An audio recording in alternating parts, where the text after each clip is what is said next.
course, the prerogative of exotic French that tends to springboard that alongside a bit of mid-range sort of slow stall plays, but a lot of it turns into some pretty hardcore stuff, especially since 𝗧𝗵𝗃 has been constantly flexing that perfect Luma Tolkien. Oh man, it looks like she might have added a new Luma Temtem to her collection. Is that a Luma Barnchi I'm seeing all the way down there? Man, 𝗧𝗃's nasty. The flex is out of this world. That is unbelievable. How long is it going to be before 𝗧𝗃's squad is just all Lumas? I mean, with the layers here here to stay, it looks to be like only a matter of time for some of these competitive players to really come out with a full Luma squad. So yeah, I think in the next year or so, it's going to be a lot more common. That sounds like a pretty cool thing. In the meantime, I'm really interested in 𝗬𝗬𝗧𝗏𝗏's lineup. This is some unorthodox Tems I'm seeing inside this. I see a fast charge Obi-Wan by all accounts. I'm assuming that's what it is. And then we've got a mental Chromion, neither of which see a lot of competitive use. Yeah, we actually just saw that mental Chromion really do a number onto the Yowler. Just a simple mental turret into a Gamma Burst was enough to bring down a Yowler all the way down. We're not seeing a Yowler on 𝗧𝗃's side, but things like that, 𝗬𝗃 aren't gonna have a good time against a mental Chromion. But that's about it. I mean, it goes neutrally into almost everything else. So we'll see. It's a very interesting team. But against 𝗧𝗃's team is looking a bit rough, but we will see. I mean, a lot of digital. Oh. So we get to see the sauce right out of the bat here with the fast charge going onto the hedge-ins. This is going to be like super speed. Like, we talk about gotta go fast, but this is just getting your +2 right off the bat. My question is, what else will this Obi-Wan be doing? I'm assuming that this is probably like a max speed Sparks build, but what else is we going to see here? I see some mentals on this team, by which I mean just mental Chromion. So like, I don't see enough Digi-Threat synergy because the Kinu's been banned. We see a 𝗬𝗵𝗃 responding to this, which honestly still seems pretty comfortable into it. Like, the 𝗬𝗃 has a bit of problems dealing with some of this, but throwing a Thunderstrike, a Plague to trap, and then a Dust Vortex next turn into this field looks pretty intimidating from 𝗧𝗃's side.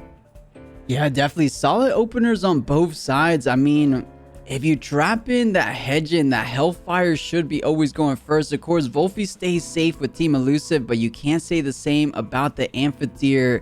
So we'll see solid pressure on both sides. I believe, as you said, this Obi-Wan not really doing too much. I wonder if the value is just from the opener, just a +2 speed on this hedge in, because I don't really see what it's doing unless slingshot, Tesla prison, the 𝗬𝗃, something along those lines. I'm not too sure.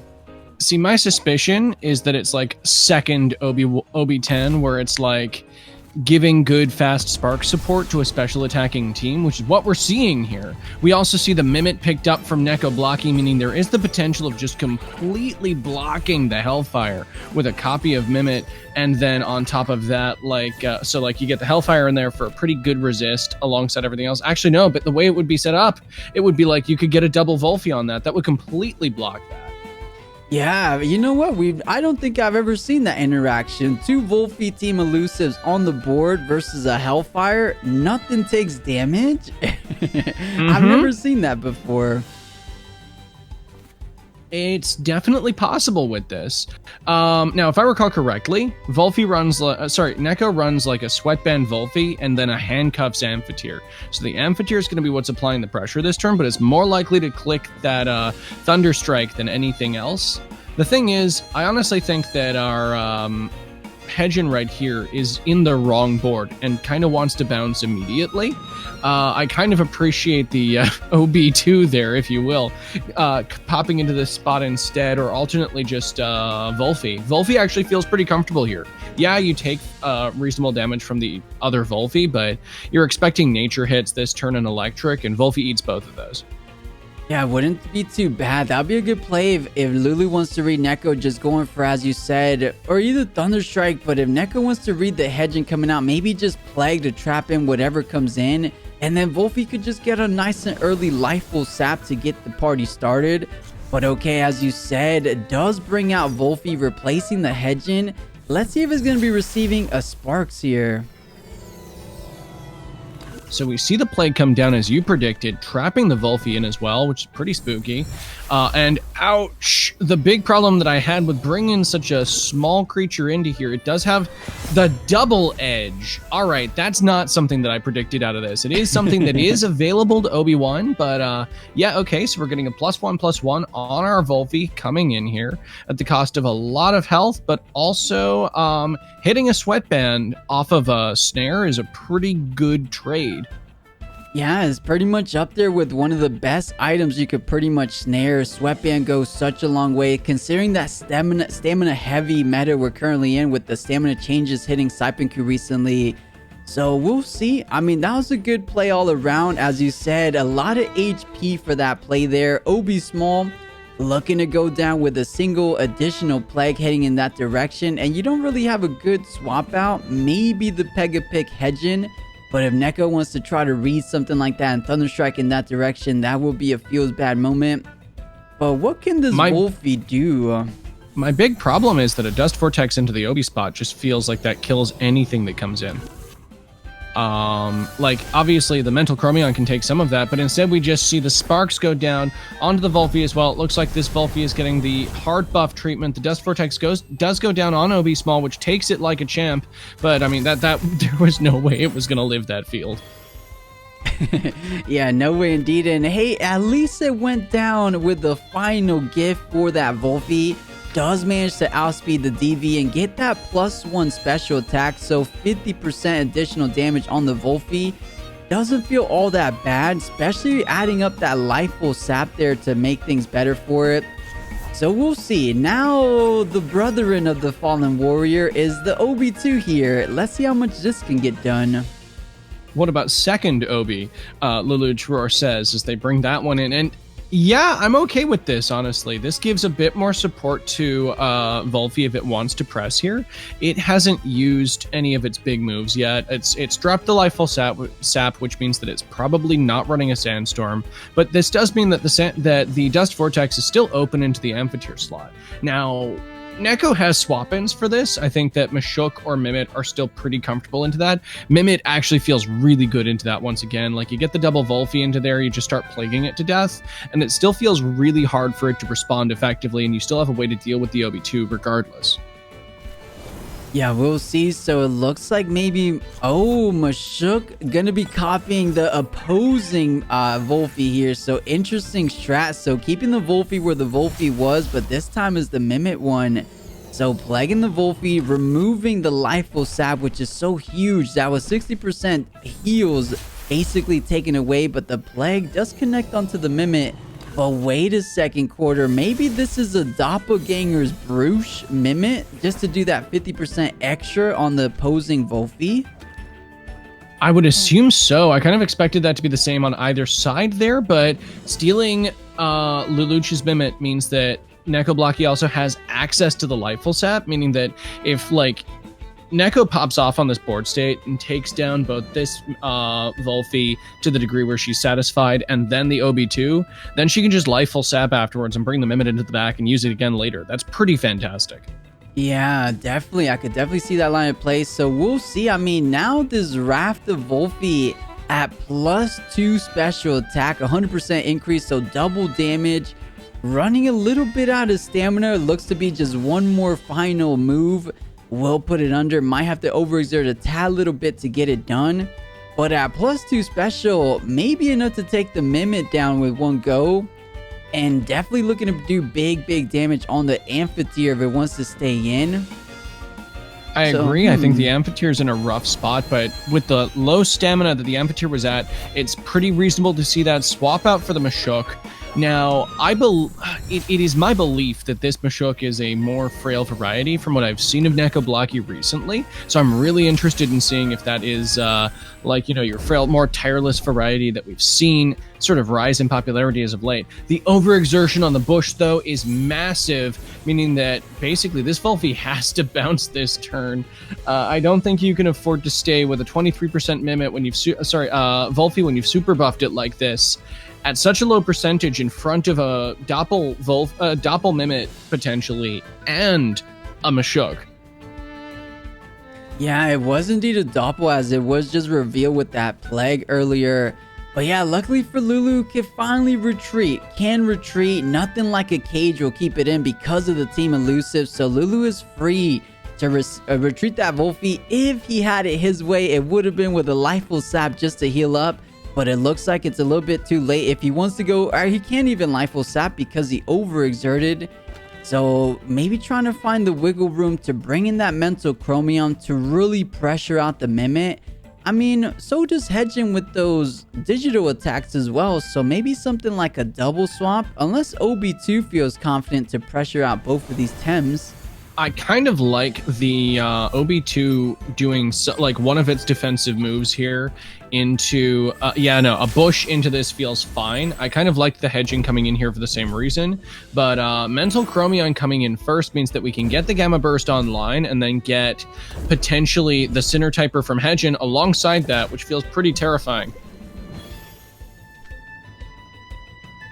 Because Sinner Typer, that plus 30% to your Gamma Burst damage is probably going to just straight up blap this 𝗵𝗂𝗃, which is already setting itself up. We see that Wastewater, which is one of the hallmarks. If you're just seeing 𝗵𝗂𝗃 just charge into Wastewater, that's usually a red flag that's a tireless 𝗵𝗂𝗃. 2 of those, and that's 𝗵𝗂𝗃 already in tireless. Yeah, either that or just some good attack investment on there. So lacking perhaps in that special defense department. But let's see, as you said, Gamma Burst is online. Is there anything 𝗧𝗂𝗃 can swap out to maybe eat this quite well? I mean, Well, Valish is in the back. I don't know if it eats it well, but it eats it. Yeah, I mean, it does eat it. I mean, any Temtem better than 𝗵𝗂𝗃. He has to save the 𝗵𝗂𝗃 most likely for the Volphi there. As you know, able to eat Volphi's attack very, very well. And then dish out with little uppercuts here and there. So we'll see. No bush online for the OB2 on Lulu's side. Only has Burrow, which is a 1 prio play, so can't really protect that mental chromium. One thing we could actually see here is the Mimic out of 𝗧𝗂𝗃𝗁 going first and Dust Vortexing the OB2. If that manages to do anything, nope, I'm completely off piste on that one as the Amphitheater comes in on the Mimic slot.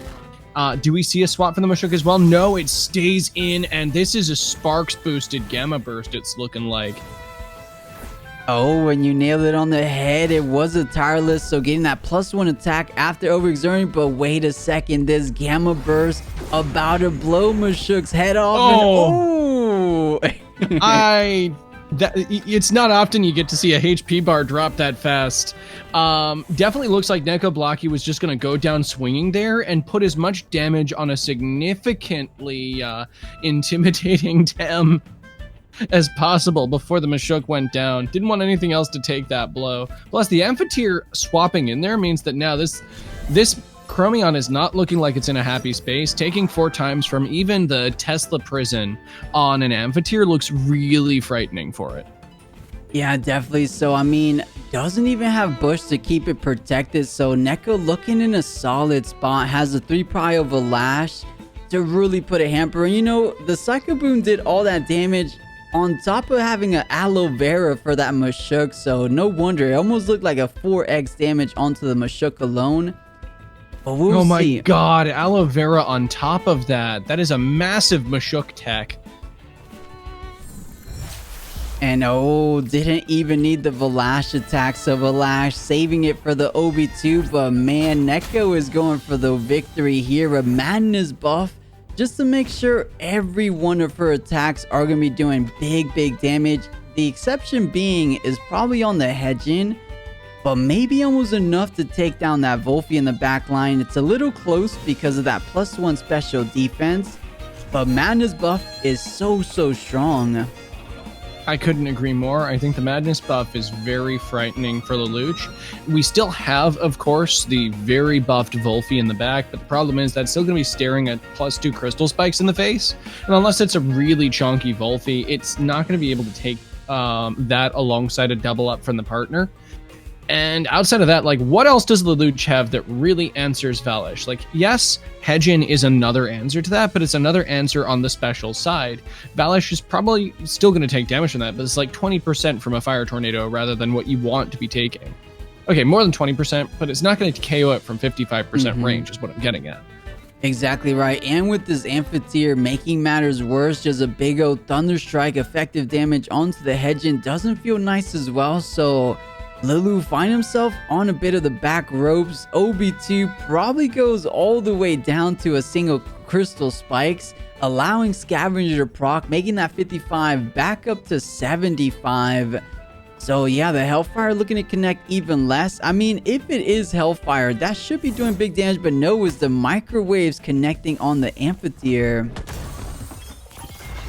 You were entirely right, though, as OB2 just liquefies to the force of that crystal spikes, and the Thunder Strike comes down onto the Hedgeon, and yeah, no, that takes it most of the way down as well. One of the fun things about 𝗵𝗶𝗆 is that it's typing, it's like offensive typing is good enough that you don't, even though it's not the heaviest hitter in the world, it tends to be pretty effective with all of its turns, and you don't have to throw all of its high stamina moves around all the time. When it hits, it tends to matter. Yeah, absolutely. And did get some good damage, but I wonder if that 𝗧𝗵𝗆 would have just been a bit more clutch. Maybe expecting 𝗧𝗂𝗽𝗇 to swap out to this 𝗬𝗵𝗆 as we're seeing here, and it's a 𝗬𝗵𝗆 and the 𝗵𝗵𝗆's 𝗬𝗵𝗆 about to become another 𝗬𝗵𝗆. And there it is!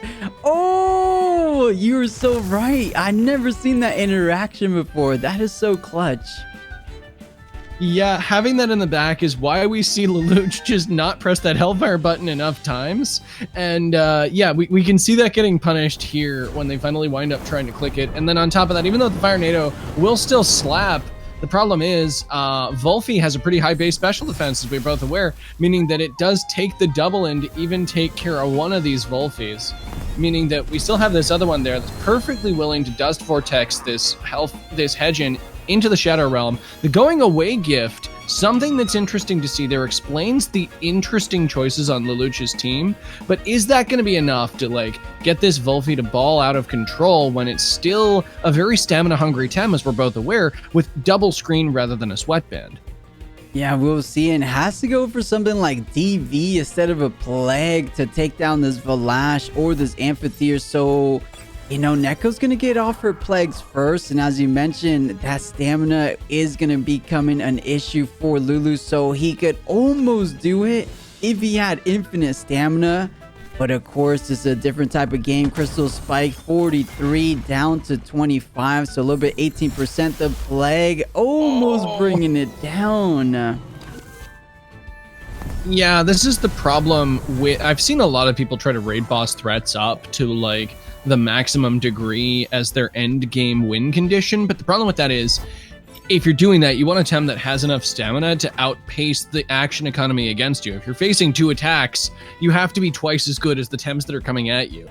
And that is a tall order for any Tem you raid boss. Like, 𝗏𝗏 can get away with it because it's an absolute beast, and it gains its HP back so you can get that sustained. 𝗬𝗵𝗆 doesn't have that luxury here, and it's taking chip after chip, and alongside the exhaust, it's actually going to kill itself to this Plague, giving 𝗧𝗂𝗏𝗏𝗆 the win. Yeah, that indeed. So 𝗧𝗂𝗏𝗏𝗆 does go up 1 game in the quarterfinals, making that just 1 game away from solidifying her spot in the semifinals. Like 𝗏𝗏, I feel like Lelouch's draft needs to be as on point as possible if they're going to succeed here, but I don't think it's beyond them. I think that this team building is really cool. Yeah, that indeed. I'm trying to remember what the bans were initially for the side of Lulu. Having to elect, I mean, it looks to be it was 𝗏𝗏𝗆𝗏 was one of them, as we didn't see that 𝗏𝗏𝗆𝗏. Yep, and then the Tulkun. Okay, so looking to lean on that 𝗏𝗏 so far, but I want to say it was almost like the 𝗬𝗵𝗆 and the 𝗵𝗶𝗆 on 𝗧𝗂𝗽's side that maybe did the most work. But if you do let that 𝗏𝗏𝗆𝗏 go, that's just so much weaknesses on Lulu's side. I still think the OCR is a fine first ban, as you say. I think it's just the second ban that was a little bit awkward there. 𝗧𝗂𝗏𝗏𝗆 always going straight for the throat, taking out the Kinu, which would be such a cornerstone to this team if it's let through. Like, getting Kinu buffs onto all of these things that are getting going away gifts, or the Chromion, which is otherwise a very frail Tem, or heaven forbid the OB2, which would then just make it so much harder to take down as a strong support. And wow, I'm impressed. Despite having a 𝗏𝗶𝗴 staring her down, 𝗧𝗂 still elects to pick up this 𝗧𝗏𝗺. I mean, hey, tit for tat, Aquatic Whirlwind for Plague. I mean, both are going to be dishing out a lot of damage to each other. Or just 𝗧𝗏𝗺, maybe swap out turn 1. And now you have an 𝗧𝗏𝗺 for, you know, in that back line for things like that Hedgen, the digital Chromion, the 𝗧𝗫𝗃. And all the other digitals like the 𝗬𝗶 and the 𝗬𝗏2, so that's a good pick. I agree with you there. I think that even if 𝗧𝗵𝗶𝗶𝗆 is just baiting here and this bounces turn 1, I think this is still a fine opening pick because if nothing else, we're both aware of how much Lelouch wants to ban the 𝗧𝗏𝗺. So picking that inside your first picks to make sure it doesn't eat the second ban is actually, I think, a fine option there. You lose a little bit of momentum, but you can also pull a you're locked in here with me with 𝗵𝗏𝗃, which is we know has the handcuffs. So you get that on the 𝗏𝗶𝗴 and set up like the 𝗧𝗃 to go in there, which also trades pretty well into the 𝗬𝗏, which can't really hit that field, and that looks pretty strong for you. We see the 𝗬𝗏2 get banned as well, which as we saw caused a bit of problems for 𝗧𝗂 in that mid game. Yeah, we'll see. I feel like Lelouch got a little bit carried away of trying to focus down this 𝗧𝗏𝗺, that it might have cost them a little bit with that early game, because as you said, a Plague still does significant damage onto the 𝗬𝗏, so I think Lulu was just really focused on one of 𝗧𝗂's Tems, but that Tem might not be staying around for too long. We will see maybe a swap into that backline 𝗧𝗃 into the 𝗏𝗶𝗴 perhaps, just to eat that damage really well. And then 𝗵𝗏𝗃 alone looking kind of solid. I mean, double Plague into 𝗬𝗏, most likely enough to take it down. I mean, at the very least, just to pressure it very much to consider the back, to be going to the back line. I agree with you. It's a shame that Lelouch didn't pick up their 𝗧𝗃 here because I was just thinking about this like massive balls play where you like swap in 𝗧𝗃 turn 1 against that field and plague the 𝗧𝗏𝗺, daring 𝗧𝗵𝗶𝗆 to stay in.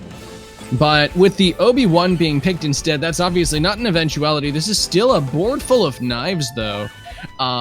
Even if, okay, so like I don't expect the 𝗬𝗏 to be going down this turn is the thing, so I don't think 𝗧𝗏𝗺 is staying here whatsoever in this second game.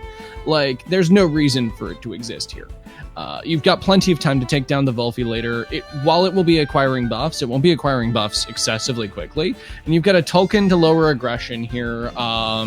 You've got a 𝗧𝗃 that eats all of the hits on this board and then doesn't immediately die to 𝗏𝗏𝗆 or 𝗬𝗏 and can hit back particularly strong. 𝗧𝗵𝗆𝗆's got a lot of options there. I feel like Lelouch, however, has to hit hard and fast and anticipate what 𝗵𝗆𝗆𝗆 will be bringing into this board to hit hard and fast on the second turn rather than this one. Yeah, we'll see. I mean, keeping things straightforward, that would be the obvious swap out for 𝗧𝗂, just bringing that 𝗧𝗃 for 𝗧𝗏𝗺. And if Lulu was playing straightforward, Plague into Thunderstrike onto that right-hand spot, would it be eaten beautifully from this 𝗧𝗃? So does Lulu want to make the read and maybe target down this 𝗵𝗏𝗃? Something like a Plague. Oh, what does the 𝗬𝗏 have? It's only Thunderstrike, right? It's not really doing too much. Turn 1, this could be a massive bait, and it's just a support 𝗬𝗏 that's there to spark. The thing about 𝗬𝗏 is that it's still a relatively versatile Tem. You can run like max speed, max HP on it, and just have it there as a spark spot. I don't know if that's the best use of it, given its new offensive options, but if this is a ruse, and, you know, 𝗬𝗏's just there to look weak, soak a hit, and then bounce, that's awesome. But I mean, given that we've seen the Kino on Lelouch's team, it's unlikely this 𝗬𝗏 runs Grease. It doesn't have any immunity, so if it stays in, it's probably trapped to the Plague from 𝗵𝗏𝗃. Alright, so 𝗧𝗂 does keep things straightforward, maybe anticipating the double up onto the 𝗧𝗏𝗺. The Plague on 𝗧𝗂's side does go first, so a little bit 25% damage on this 𝗏𝗶𝗆. Let's see what Lulu did, because this was the important turn here. Oh, he did go after the 𝗧𝗏𝗺. Oof, even then, like, you know how we said that 𝗧𝗃 eats this fine? Like, this is clearly a frail 𝗧𝗃 in comparison to others we've seen, or a very special attack invested 𝗬𝗏, or both, because getting down to 45% from both a Plague and a T-Strike, kind of an awkward spot for 𝗧𝗃 here. I mean, I'm sure that 𝗧𝗂's outspeeds, and you don't want to be on the receiving end of a double-in from, like, 𝗧𝗃 and 𝗵𝗏𝗃 on this board. I'm pretty sure that this 𝗏𝗏𝗆 is just going to cease to exist. Yeah, not too bad. I mean, yeah, I didn't expect to do over 50% damage. So yeah, that ended up working out a lot better than I initially thought. So we'll see. I mean, another double up like that will take 𝗵𝗶𝗶 down. And if 𝗧𝗲𝗺 somehow outspeeds this 𝗵𝗶𝗶, you know, the 𝗵𝗶𝗶 goes down without a single uppercut or anything. But something's telling me that 𝗵𝗶𝗶 should be able to outspeed 𝗧𝗲𝗺 at the very least. So with Volge being trapped in here, that's at least an uppercut, but no, 𝗧𝗲𝗺 does retreat, maybe anticipating something like a plague here.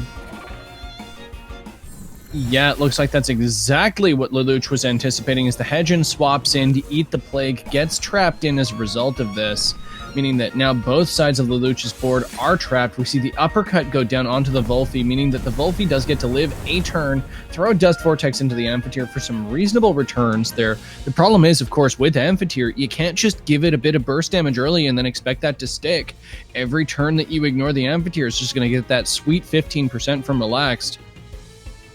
Yeah, that indeed. So they ignored this turn, but maybe having to ignore it for this following turn, because might have to focus down on 𝗵𝗶𝗶.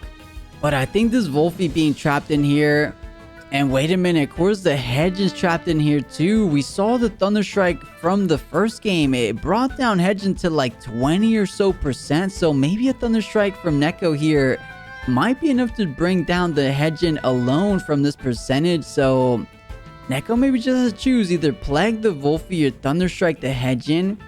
But Lulu might have to focus down this 𝗵𝗶𝗶. But you're not wrong. I mean, I think maybe... Okay, the problem is that this Hedgen is going away gift. If this Hedgen was gotta go fast, I'd feel so much better about Lulu's board state, because then you could just microwaves the 𝗵𝗶𝗶 before it moves, and then like plague into it as well. And the love tap of the plague combined with the microwaves might actually take it down. Hell, the microwaves might take it down. It's tireless. It's not exactly a brick wall. So then the double in isn't there. Your Volge is probably safe, and then sure, you just respect the fact that your Hedgen dies for the trade. But in the meantime here, the Hedgen just goes down before it's able to act because it's not gotta go fast. And it looks like it didn't even have anything to go away gift. This is why a lot of people do like that. Gotta go fast. It would have most likely gone first, or would have 100% gone first. But man, what a devastating turn for Lelouch. It looks like 𝗧𝗂𝗃 just 100% in the driver's seat, just taking advantage of their position and, you know, asserting their dominance for the time being. Turn number 4, 2 Temtems down on Lulu's side. And with the remaining Tems there, Volge and Amphitheater looking to have a decent time. Honestly, this is starting to look like 5-0 territory here. My concern is that the debate that Lelouch is setting up here, right? Because you've got your fast-charged Chromion with no hold. That's screaming, Thunderstrike me. I'm right here. Just go ahead and throw one more electric attack into me. And then, like, you know, you swap out for the electric synthesize, and that's a reasonable turn. The problem is there's this 𝗵𝗶𝗶 here that's perfectly happy to wastewater that spot as well. I don't think it's particularly intimidated by this, and if that bluff gets called by 𝗧𝗂𝗃𝗃, like, 𝗧𝗂's got Tems in the back. She doesn't have to swap out right now. She can commit to this. Yeah, she 100% has that Tem advantage, as you said. And, you know, yeah, exactly, can honestly afford to let go of both of these Temtems, and she'll still have solid answers. The Volge for the 𝗧𝗏. The Toucan, not really too solid. It does take a bit damage from the 𝗧𝗏, but the 𝗬𝗏𝗃 for the mental Chromion looking kind of nice as well. So I guess what you said, does Amphitheater want to overexert quite big here with that one tick of exhaustion just for the Thunderstrike? Does Lulu want to read the rest on Amphitheater and still gun down the 𝗵𝗶𝗶? Or does 𝗧𝗂𝗃 just go down swinging and does go with the Thunderstrike, because I believe she has the speed. Even at +1 speed, that's just 50% increase. So maybe Amphitheater's still faster. See, what I almost like better from this board is like a Plague in alongside the Wastewater, because we're expecting the 𝗧𝗏 swap here. That's the standard play, and that is what Lelouch gives us, right? So if that's a T-Strike into this, that's bad. So we get the Sparks into that. If 𝗧𝗂𝗃's reading this, then this is like, oh no, it is the Thunderstrike to just commit into there. So that E-Synth is going to devour that greedily at the cost of basically the entire HP bar of Amphitheater going down to 4.7%, but the Wastewater is going to come in like a mighty force, bringing it down after Poison Takes did 2.5%. Yeah, I mean, 𝗧𝗃𝗃 just covering all her bases. If Chromion stayed in, it would have died. If 𝗧𝗏 came in, that was well over 90%. So beautiful stuff from 𝗧𝗃. And you know, I was saying, I was doubting a little bit the 5-0 territory, but looking at this situation, maybe not 5-0, but a 4-0 looking very reasonable here. Yeah, you see what I mean? The problem here is the fact that having taken down the win conditions of Lelouch, we're now in a position for 𝗧𝗃𝗃 where she can really just sort of keep Lelouch in a chokehold. Where, yeah, sure, we get the aquatic whirlwind here, so okay, you get your 4-0 instead. And making that 3-0 here, so Lelouch not going down without a fight, so a double kill, bringing things a little bit back into his favor. You know, if that 𝗧𝗏 was kind of fast, if it was able to outspeed a 3-prio Plague, maybe it could recover enough HP with something like the Thunderstrike we saw from 𝗧𝗏𝗺 that first qualifier. But Plague, a little bit too fast.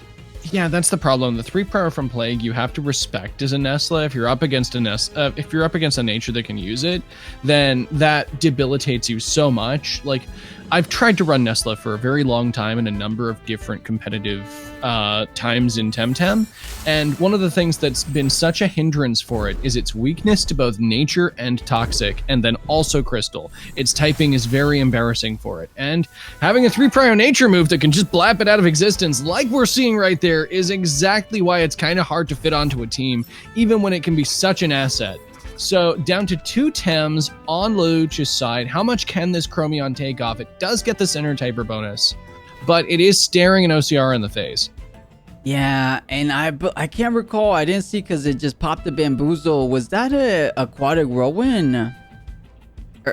I think to outspeed the Volge, it had to be, right? Yeah. Okay, so has 𝗧𝗵𝗵𝗶𝗴's Wrath just to do double damage onto both of these Temtems. And then Volge with the DV onto 𝗬𝗵𝗵 should be enough, but the harmful at least goes off first. I mean, that's a good way to get some damage in and make a good showing, but as we can see, it's not exactly going to take anybody out today, as I'm pretty sure the 𝗧𝗵𝗵𝗶, as you predicted, is just going to clean this board.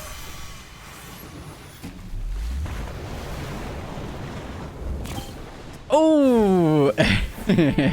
Man, 𝗧𝗏𝗺 packs way too much of a punch.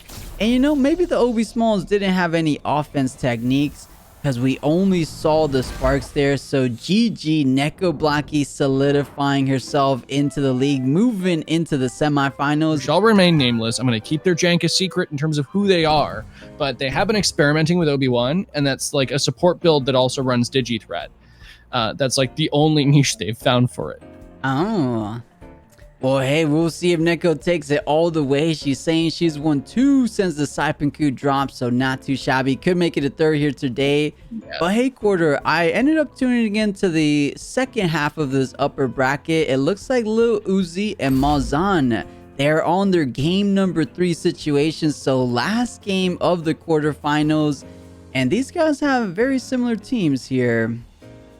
Ooh, okay, I like these. So first off, obviously, Uzi's been on a tear on stream and on ladder. They've been climbing quite voraciously. It's really fun to see, generally. New pickup for Warwick as well, very nice. I like seeing the diversity of their lineup as well, like a couple toxics in there. It's a good mid-range core, because you've got some fast options in there. You've got the Nagais to make sure that either eats the ban or slows things down. You've got the 𝗧𝗏𝗺 for good combos. You've got the OCR for killing things quickly. There's a lot of different things that team's doing. And you could say the same indeed of Malzahn's. You've got the Mashuk in there, but ultimately I think Malzahn's looks a lot more aggressive at first glance, right? You've got a lot of fires in there. You've got Hedgen, 𝗂𝗀𝗄𝗃, you got 𝗬𝗁, you got Tulkun, you got OCR, you got Mimits. There's a ton of Mimit targets for high prio plays. You've got a couple separate very fast aggressors in there. You've got things to support 𝗬𝗁 without actually just being Kinu. This thing just looks like a bag full of knives. Yeah, definitely. You know, interesting enough, we have been seeing a lot of less fire 𝗂𝗀𝗄𝗃 recently. I don't know if it was just in this tournament, but I haven't been seeing too many. Maybe some toxic and electric Temtem scaring it away just a tad little bit. But hey, solid opener on both sides. Is the Volge getting a nice protector buff, and then 𝗬𝗵𝗆 I don't know if 𝗏𝗡 wants to go for a Madness buff opening into the Plague DV turn 2, but maybe just saving it for down the road. I mean, 𝗏𝗡 wasn't the most important, so I'm curious to see what Mazan has in mind for this 𝗏𝗡, because there's a lot of fire Temtems there. What I actually see is something really sneaky, like, okay, I don't like the Qianu play into this board. Is that would be the 𝗵𝗵 play into this board, like swapping in the 𝗵𝗵, because that would be copying the Qianu. I don't think that's very good, because you get trapped anyways, and then you're you don't have grease, because grease is usually on something else. Or it's just not picked because you're an aggro team here. But yeah, no, you make a very good point that it's very hard for Malzahn to find a good switch in for the 𝗏𝗡 with their current setup. Like, your choices are a bunch of things that die to 𝗏𝗶. It seems like 𝗬𝗧 picking this 𝗏𝗶 is actually really important into this game 3. Yeah, and of course, one Temtem we haven't really touched on is that 𝗧𝗏𝗺. Always a solid pick. I mean, only weakness to win, and does have that crazy trance trait on top of Madness buff, and it has a new special attack toxic technique. Virulent Gust, right? Virulent Gust. Yes, it's very strong. It's better. I've found that Trott's been using a lot on Adoro. I don't know how good it is on 𝗧𝗏𝗺. I'm sure the Madness buffs and trances make it a bit better, because base 60 power is a bit underwhelming unless you get Synergy Master off of it. But I mean, I definitely agree that 𝗧𝗏𝗺 there is going to do a lot to stymie things like the 𝗂𝗀𝗶𝗴, like the 𝗧𝗏𝗺, things like that out of Malzahn's core there. And I feel like Malzahn needs to be careful with that. Said, okay, one other thing, since we're talking about a Madness buffer on 𝗬𝗧's team, if that comes out on the right slot, 𝗬𝗧 needs to be careful, because I've seen far too many games lately where the buffer that's put on the right slot gets stolen by 𝗵𝗵, and then the game just turns on its head. Yeah, we'll see. So Toucan does come in to mitigate some damage, and hey, almost tickling the Danjo, the 𝗏𝗶 here, just about 15%. Is this a physical 𝗏𝗡? Is that why I stated? And yes, it is. So base jump doing about a third, not even a third, because of that heater trait, which is so nice to see. If you're on the side of 𝗬𝗧, of course. For sure, like you definitely want to come in swinging with physical 𝗏𝗡, and not getting it. Okay, not getting trapped this turn is by far the best thing that Malzahn can have on their side. Like, I think you just take that and you leave, because now you're starting to look at DV territory, and you know you don't 2KO this turn. So you got to find something else to put in there. I think the 𝗏𝗶 is probably, like, 𝗵𝗵 into 𝗏𝗶 on Malzahn's side is their best possible swap in for this. Like, you still eat a bunch of damage into it, but it's a lot better than losing your 𝗏𝗡 for absolutely no reason. Yeah, well said. So hey, didn't have a good swap in, so does decide to bring the 𝗵𝗵 for the 𝗏𝗶, which should still be taking a fair amount of damage. So Tornado 100%. Let's see where it's taking it. Oh, that's almost 60%. Yeah, as I said, the combo is not comfortable for this 𝗏𝗶 at all. My hope is that it can outspeed 𝗬𝗧's 𝗏𝗶, which, as we can see, is made of, like, absolute, like, chonky stuff. This is reminiscent of Bennett's 𝗏𝗶 from 𝗬𝗏, just capable of taking any of the punishment that's thrown at it, with that sweatband as well. It's a very stally 𝗏𝗶, so it's likely that it has Lifeful Sap as well. But the Doppelganger Brooch Plague coming in there, dropping it down to 16%, alongside the other Plague, actually takes it out. Yeah, not too bad. It looks like the 𝗬𝗵𝗆's gonna be making it a 1-for-1 trade. But hey, that was that Qianu buff target. But speaking of Qianu, may be able to come off to buff this Toucan. But wait a second, that would have been wouldn't be too ideal with that 𝗧𝗏𝗺 and 𝗂𝗀𝗃 in the background. So maybe not. Maybe it's just time for 𝗧𝗏𝗺, perhaps. I still like the Qianu onto the Tolkien here, because then you debate the 𝗧𝗏𝗺 into a 𝗧𝗏𝗺 swap on your Tolkien, right? That's the big brain play there, because then you get them to whiff their Aquatic Whirlwind into something that comes in and just loves eating that, and then can answer both 𝗏𝗶 and 𝗧𝗏𝗺. Yeah, I love that. Let's see if little 𝗬𝗧 picks that up, because that feels like a very ideal play. Bringing in 𝗧𝗏𝗺 just makes it a lot easier to know exactly where that... I mean, another play potential, if you do bring in 𝗧𝗏𝗺, 𝗧𝗏𝗺 could do the Aquatic Whirlwind into Qianu. And then Qiinu eats it quite well, and then you get your buff onto the 𝗧𝗧𝗺 that dishes out a lot of punishment on the 𝗧𝗃 and the 𝗧𝗵𝗺, so maybe a couple lines of play for them. But either way, it seems to be that they have a good upper hand so far. Definitely agree with that. I think that Malzahn going to be hard pressed to okay, as much props as we're giving 𝗬𝗧, Malzahn just took down the great wall of 𝗬𝗵𝗆 right there. So while they did have to trade their Mimit for it and half the health of their 𝗬𝗺, the scouting that they wound up doing there, I think, will serve them well into the best, like, sort of into this. Okay, I say scouting. This is the third game. That's not accurate. But we do see the 𝗬𝗺 come out on that side. We do see the Qiinu come down there. So this could very well be the swap that we're looking for. But the 𝗬𝗺 makes the 𝗧𝗧𝗺 swap a little less clean. And there's that sharp stabs that's available because of the hold on 𝗬𝗺. Yeah, absolutely. And speaking of holds, I believe that Toucan finally getting Fire Tornado online. So maybe is Malzahn trying to do a little bait and switch here with the Fire Tornado, maybe catching that Fire 𝗂𝗄𝗃 1/4 damage. So that could be a little problematic if little 𝗬𝗧 wants to read that. Could elect to do it on the 𝗬𝗃, but Qiinu swapping out for the 𝗧𝗃. Let's see where the Tornado ended up going. I'm curious about that. I think you've got a very good point there. If the Fire Tornado is dropping down, then that's going to be nightmarish. I think you're right, though, as this is looking like a double swap into a Fire 𝗂𝗄𝗃 𝗧𝗵𝗺 board, but we are wrong, and the Crystal Bite comes down instead as the green circles are clicked and a Tornado is dropped to try to 𝗬𝗫 the Fire 𝗂𝗃, which does still take down the Glass Cannon 𝗬𝗺 on Malzahn's side. Oh, and man, having to overexert, it's always a little pain to see when you overexert by so little, because that just means you needed like 1 or 2 little stamina extra, right? No, I agree with that. The only Tem you want to see that with is Volcrane. Yeah, the vigorous. That percentage is like, you know, you've teched right, because then you get that plus 50% for so little. But on a Tem like Tulkin, I completely agree with you. It's like, oh man, I was so close to being able to afford that combo. Yeah, for sure. It does have some stamina hungry moves, but now the 𝗂𝗃 is coming out and this Toucan has to go away. A lot of water pressure coming in its direction, and the only reasonable swap will be this Qiinu, but maybe Malzahn wants to cover both his bases. And all right, it won't be the Qiinu, it's the 𝗬𝗃𝗺. My concern here is that this once again felt like a ruse. This is a blizzard and a lava wave into the 𝗧𝗧𝗺. It's a 𝗬𝗵𝗺's Wrath. I am mistaken.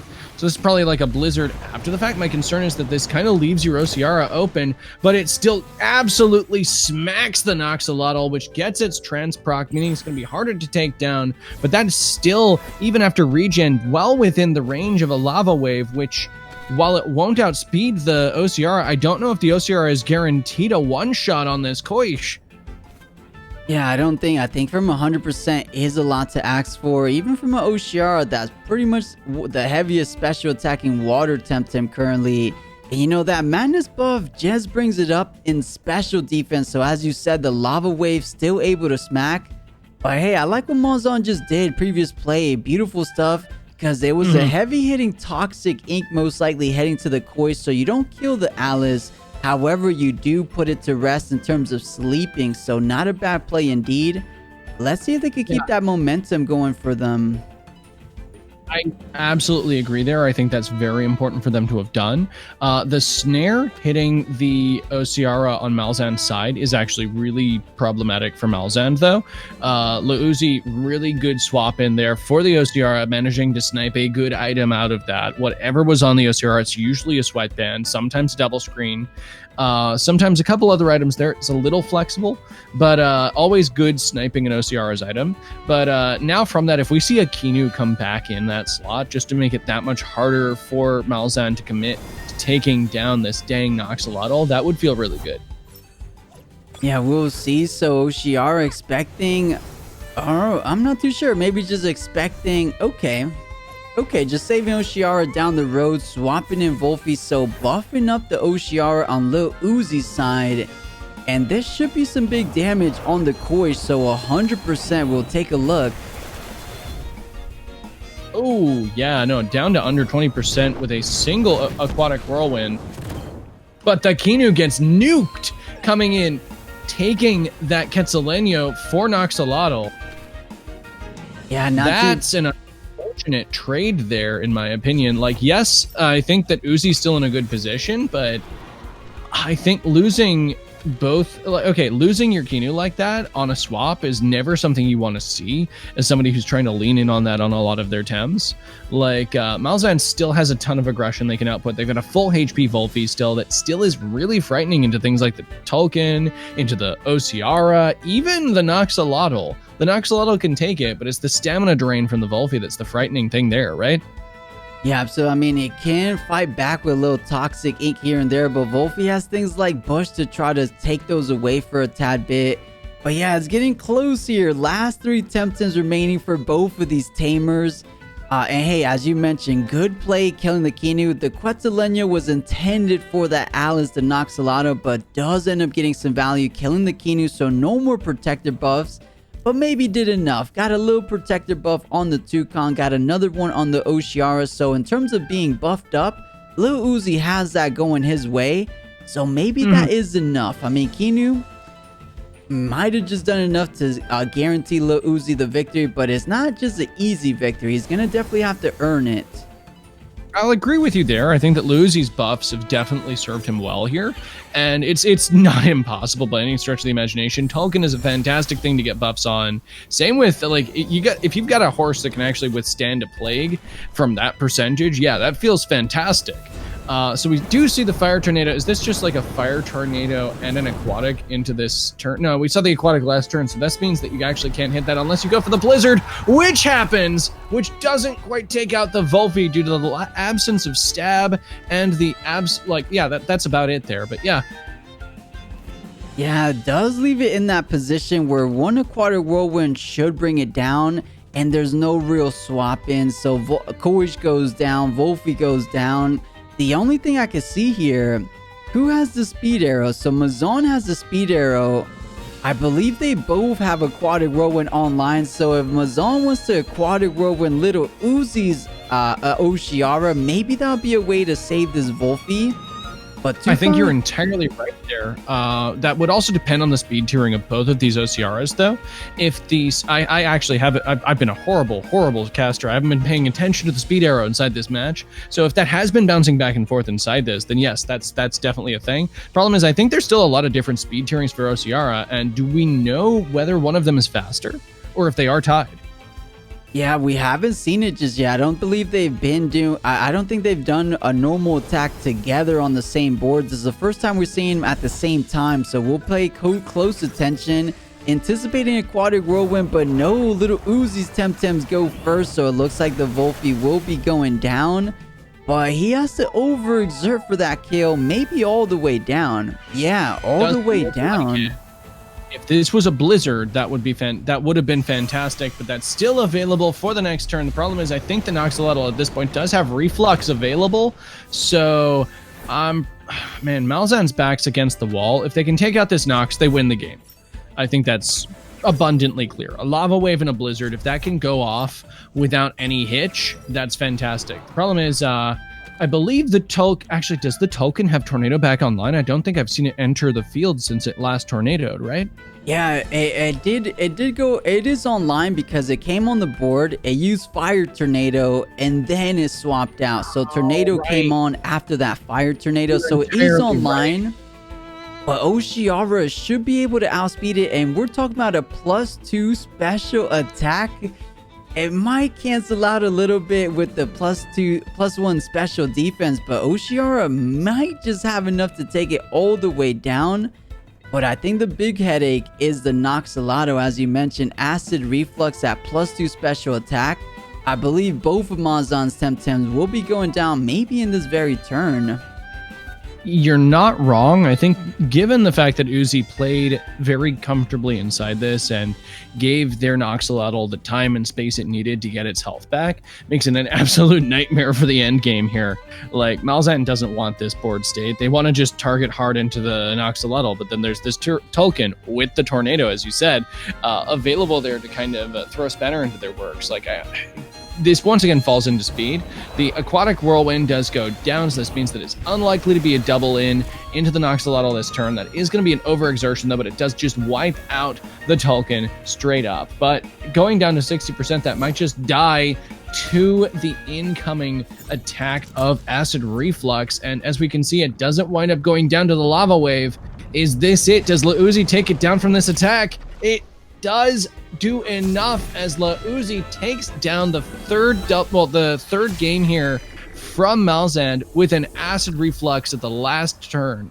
Yeah, extremely close, but 𝗬𝗧𝗇 heading into the semifinals, which means 𝗬𝗧𝗇, congratulations, you are invited into the Airborne Archipelago League. You see that they're still in a game.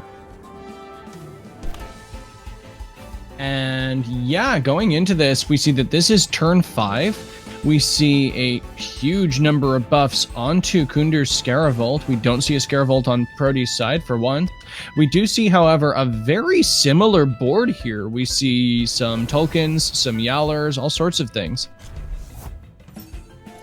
Yeah, and Yowler already receiving a couple of buffs indeed, but hey, the baton pass Scaravolt recovering that. Oh, but wait a second. Oh, never mind. For some reason, I saw that on the Scaravolt. I was kind of confused, but yeah, making that Yowler hit 30% less. Is it enough to survive? All right. Given the fact that it did not get any hits onto Yowler means that it totally does alongside the burn and its defenses at +3/+3, sitting very comfortably, lives that Savage Suplex off a Yowler. No small feat at +2 attack. Wow, we've come into an exciting one there. It's not every game where you get to see like 10% around from a Yowler Suplex at +2. Yeah, that just goes to show you how well the Scaravolt did get buff. I'm trying to see how it got that +1 additional. There's no Kinu here, so it was so half full is just +1, right, on everything? Half full is +1 on everything, so if this Scaravolt has Shelter, that would be how it gets the +2/+2. All right, yeah, that had to be. I don't see anything with Sacrifice or Stone Wall. So yeah, Shelter, Scaravolt, kind of spicy, so Prote buffing up this Yowler a tad bit more, making it that much more scarier. Is the 𝗬𝗪𝗓𝗃 enough? But no, it's going to be swapping out for the opposing Yowler, which should just still be some good damage nonetheless. For sure, for sure. It's always nice seeing the Yowler get a, like I say, free, relatively open board state. A Yowler that's burned with low stamina is one of the easiest ways to predict that it's probably not going to hit you in the face. And it does look like Kunders is starting to scrape away an advantage against Prote here, who's been like this is the most conventional team I've seen out of Prote in a while. I know that recently he's been running a lot of more good stuff oriented things rather than sort of the niche plays that we saw out of him in 𝗬𝗪. So it's interesting seeing him sort of focus on a more mainline attacking squad, and I think he's been doing a very good job of it. He's been cutting a swath through Temtem as well recently in a couple tournaments, so it's nice seeing that again here as well.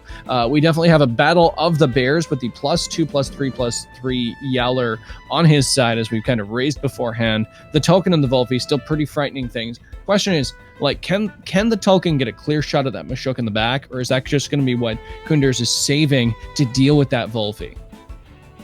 Yeah, we'll see. I mean, that's the only answer he has for the 𝗬𝗪. So very important to save this 2-comp, but you don't really have too many swap outs. You almost just have to stay in to do the damage.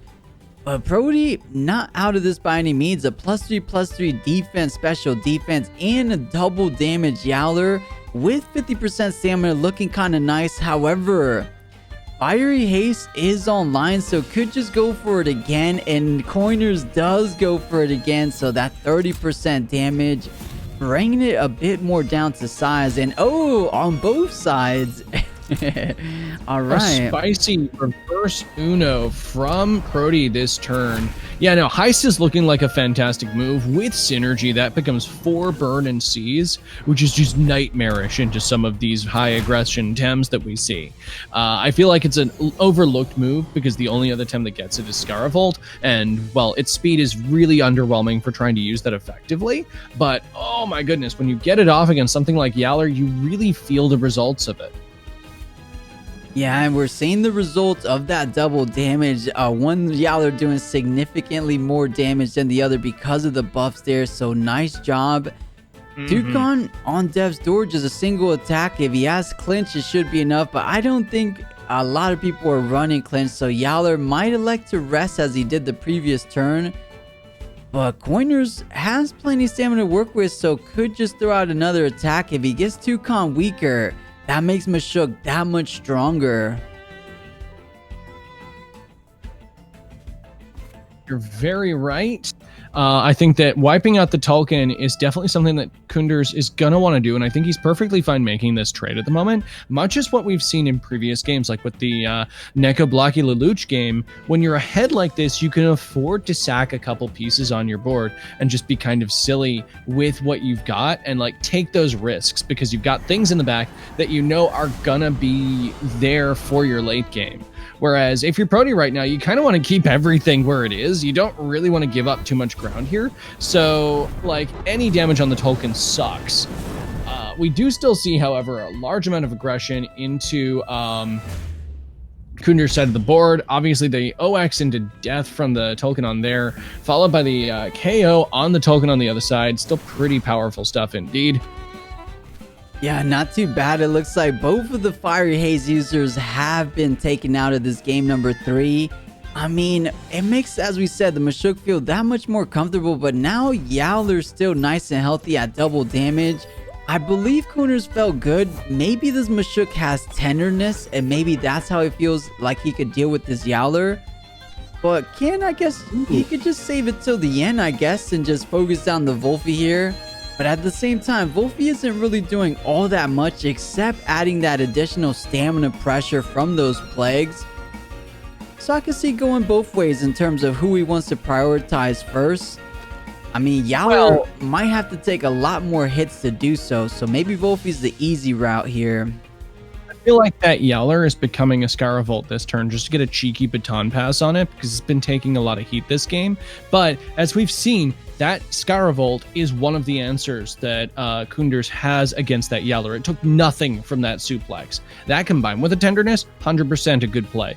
That said, I feel like you also want to conserve your 𝗀𝗚 into that because that's another thing that can deal with the Volge if you're just willing to let your 𝗵𝗃 take a bunch of punishment here. And we don't know what this 𝗵𝗃 is yet, unless you've seen that in Swiss, and I've been an ignorant fool.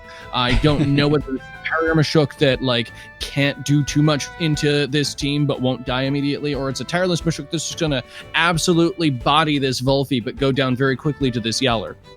Yeah, we'll see. I can't recall off the top of my head, so it could just be a little P-jab uppercut type 𝗵𝗃, but we'll find out here. Does 𝗵𝗃 want to target the Volge, and how much is it going to do? I mean, we've been seeing these uppercuts really do a number on the Volges. Generally, what we've seen today, over 50%, so Volge's not too HP invested, or 𝗵𝗃's just that much invested in attack. But the plague, just in case 𝗀𝗚 wanted to throw out an attack, that'd be a big overexertion. The handcuffs also really helping there as well. I was just talking about getting that extra bit of HP onto 𝗧𝗵𝗺 because I do think, even though it's like not as high a momentum play, definitely very valuable. But instead, Kunders just goes ahead and like sacks a bunch of HP off of 𝗀𝗚 to not have to deal with that Volge at all. I definitely think that you're on the right track with a lot of 𝗵𝗃s are more aggressively invested, as we can see from this 𝗵𝗃, which I didn't see a parrier proc there, did you? No, I didn't see it indeed, so I think you're right. You're right about the tireless 𝗵𝗃. So one more attack from this 𝗀𝗚 should bring the 𝗵𝗃 down. However, Prody has to overexert to do so. So 3 Temtems versus the big bad bear, raid boss 𝗀𝗚. Can Prody do it? If he had infinite stamina, I dare say he could do it, but stamina being such a factor here, this is gonna be close. But I think maybe Kunders does have it with the extra Temps here. And we keep seeing this plus. So many people wind up like raid bossing a single Tem and then being forced to take a number of separate attacks from a bunch of Tems with much lower health that just wind up whittling it down before they can appropriately respond. It seems like the stamina plays are really catching a lot of people off guard, where like last meta, it was a lot easier to do exactly what's happening right now, where like, you know, you have one thing and it just tries to take down 3 things because it's so buffed. But with this, as you're saying, like, where's the stamina for Yowler? Unless this is Matcha Yowler, which I don't think we've seen the item for it yet, right? Yeah, I don't think we have. So if it is Matcha Yowler, that would be beautiful for the side of Prody. But 𝗏𝗍 just did not let the Mashuk live here, but has to overexert as we saw earlier. So now Kuner's 2 Temtems remaining, and Prody just has to take a rest. But you know, speaking of Matcha, it looks like 𝗬𝗵𝗶𝗴𝗺 on the Kuner's side does indeed recover that significant amount of stamina there. So maybe that is just the nail in the coffin for Prody. Oh, man. Combined with the fact that we know that 𝗧𝗵𝗺𝗁 can take a suplex from this Yowler, I don't see how Prody comes back from this. Like, yes, it's going to be it's going to be chipping down that bear, but as we can see, the suplex is still going to be a ton, and the exhaust on top of that is going to be so frustrating when you're just regaining that stamina. We do see that it is not a matcha bear, as Kunders runs away with this game that we've wandered in on.